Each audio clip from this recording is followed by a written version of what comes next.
Itu terakhir gitu. Karena gue selalu ngerasa gagal, itu persoalan gue.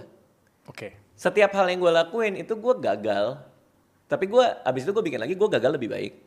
Abis itu gue bikin lagi gue gagal lebih baik lagi. Artinya kayak gimana ya? Gue bikin Malam Minggu Miko season episode 1 deh.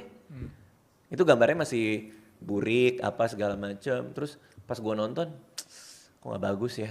Oke, episode 2 gue akan pastiin bahwa kameranya tidak grainy ketika scene-scene malam.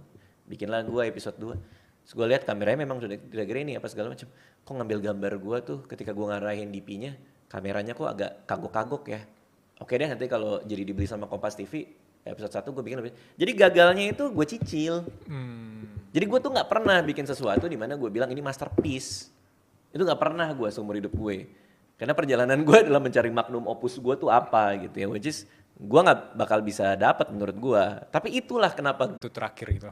Karena gue selalu ngerasa gagal, itu persoalan gue. Oke. Setiap hal yang gue lakuin itu gue gagal. Tapi gue abis itu gue bikin lagi gue gagal lebih baik. Abis itu gue bikin lagi gue gagal lebih baik lagi. Artinya kayak gimana ya? Gue bikin Malam Minggu Miko season episode 1 deh. Itu gambarnya masih burik apa segala macem. Terus pas gue nonton, kok gak bagus ya. Oke, episode 2 gue akan pastiin bahwa kameranya tidak grainy ketika scene-scene malam. Bikinlah gue episode 2. Terus gue lihat kameranya memang sudah tidak grainy apa segala macam.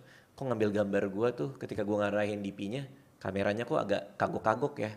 Oke deh, nanti kalau jadi dibeli sama Kompas TV, episode 1 gue bikin lebih. Jadi gagalnya itu gue cicil. Jadi gue tuh gak pernah bikin sesuatu di mana gue bilang ini masterpiece. Itu gak pernah gue seumur hidup gue. Karena perjalanan gue adalah mencari magnum opus gue tuh apa gitu ya. Which is gue gak bakal bisa dapat menurut gue. Tapi itulah kenapa